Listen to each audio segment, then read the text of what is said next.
Ano kaya mangyayari sa Pilipinas kung sakasakaling si President Duterte ay mamatay doon sa Hague? Anong mangyayari kung uuwi sa Pilipinas si President Duterte?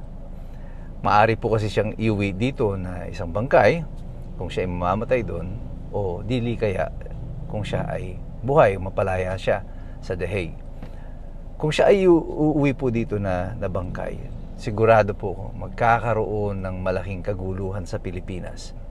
Pag namatay po si President Duterte, it's almost certain, talo na po ang sino mang ikakandidato ng administrasyon, and Sara Duterte will become President of the Republic. King News mga kababayan, ito na naman tayo. Meron tayong panunuoring video. Grabe ito. Tara, samahan nyo ako at panoorin natin ng sabay-sabay. Magandang araw po sa ating lahat. Ang dami pong mga kontrobersiya ngayon ukol sa ating pamahalaan. Pero merong isang tanong ang ating isang follower na nagsabi sa akin na maganda raw siguro pag-usapan kung ano kaya mangyayari sa Pilipinas kung sakasakaling si President Duterte ay mamatay doon sa Hague. At napakarami pong mga implikasyon yan. Pero ang pinaka-basic po na tanong dyan siguro is, anong mangyayari kung uuwi sa Pilipinas si President Duterte? Maari po kasi siyang iuwi dito na isang bangkay kung siya ay mamamatay doon, o dili kaya kung siya ay buhay, mapalaya siya sa The Hague. Kung siya ay uuwi po dito na bangkay, sigurado po magkakaroon ng malaking kaguluhan sa Pilipinas. Kutakot-takot na rally yan araw-araw. There will be tremendous pressure in this Marcos administration na calling for his resignation. And probably there will be talks of a coup d'etat, but I don't think na at this juncture magkakaroon pa ng ganon na a possible transition or turnover of government through this means of coup d'etat. Maari yan, mapuwersa siguro siya na mag-resign, pero I don't also see that as happening given the current posture of this government. Hindi po magre-resign yan. Pero definitely there will be lots of trouble for the administration at leading towards the 2028 election. Pag namatay po si President Duterte, it's almost certain, talo na po ang sino mang ikakandidato ng administrasyon, and Sara Duterte will become President of the Republic. Paano naman kung siya ay mapawalang sala agad, or di kaya pabigyan ng interim release ng ICC? Kung mauwi man po dito si Rodrigo Duterte, still is trouble for the government. Kasi pwede na silang balikan ngayon ni Digong doon sa kanilang mga pinagagawa sa kanya, sina General Torre, sila Remulla, sila Anyo, at everyone who participated doon sa kanyang kidnapping will be made to answer for all of these crimes. And definitely, with the President Duterte enjoying 62-63% popularity, it's unfathomable. Parang ang hirap po isipin. Never has this happened na a former president napakataas pa rin ng approval rating. Actually, mas mataas pa siya kay Sara Duterte, who is sitting as Vice President, and definitely much higher kay Bongbong Marcos, who is now at around 17-25%. At si Bongbong Marcos ngayon has the lowest rating ever of a sitting president in the midterms. Tinalo pa niya si Gloria. Si Gloria noon was at 30%. Ito, midterms, ito 25, or even going lower and lower. At kung uuwi man po talaga si President Duterte sa Pilipinas, dead or alive, it will be trouble for the Marcos administration. It will almost be certain na mananalo si Sara Duterte. Ang problema ng administrasyon na ito ngayon, wala silang pantapat na kandidato kay Sara Duterte.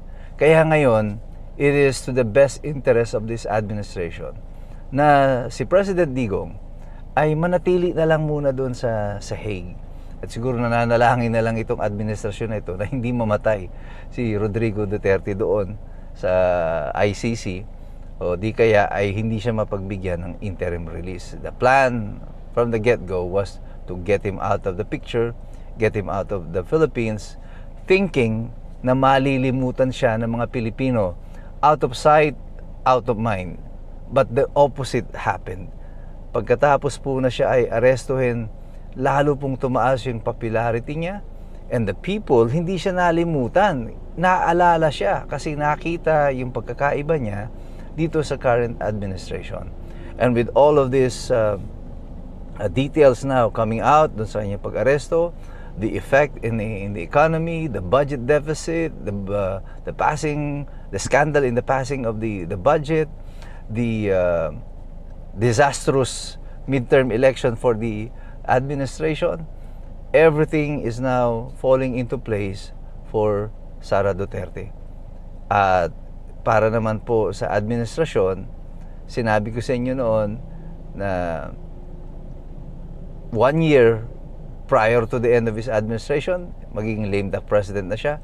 At yun nga sinasabi rin ng mga ilang eksperto ngayon, nadidinig ko sa interview. But all indications today are pointing to the fact that mukhang ngayon pa lang, after the midterm election, he has become a lame duck president, ang ating presidente ngayon. Makikita niyo ito sa pagbubukas ng Kongreso pagdating ng June, sa pagpili ng Speaker of the House. Magkakaroon na ng mga cracks sa alliances nila dyan sa House of Representatives. They know already that Marcos is losing grip on power. At kaya nga po si Marcos mismo, parang schizophrenic na yung kanyang mga sinasabing polisiya. No?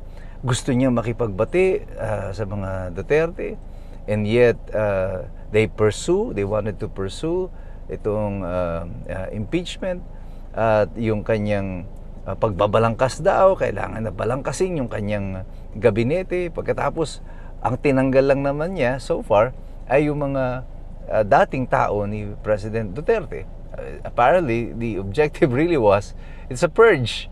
Parang nagpurga ka lang ng mga dating mga tao ni Duterte. Sinabi ko na sa inyo noon, after the disastrous election, blame game will come. At ito, at ang una nilang sinisisi ngayon, kaya sila natalo, yung mga tao ni Digong. The first one to be kicked off was Arnel Ignacio.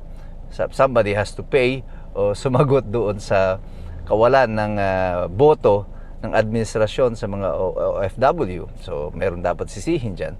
Ngayon, si Menardo Guevara, then sa kanyang non-cooperation and participation sa mga kaso involving the challenge to the legality ng pag-aresto kay Digong, and many others, and most of them talaga ay mga tao lang, mga appointed ni Rodrigo Duterte. So, this is now Marcos trying to show the people around Malacanang, I still have the power. I still can do it. But I think what is happening right now is that he is showing his weakness and vulnerability. Eh, paano pa yan kung may mangyari nga kay Tatay Digong doon sa Hague? Now, this will be the end of this administration. At ang tanging makakapigil lang for Sara Duterte to become president is that if something happens to her, and God forbid.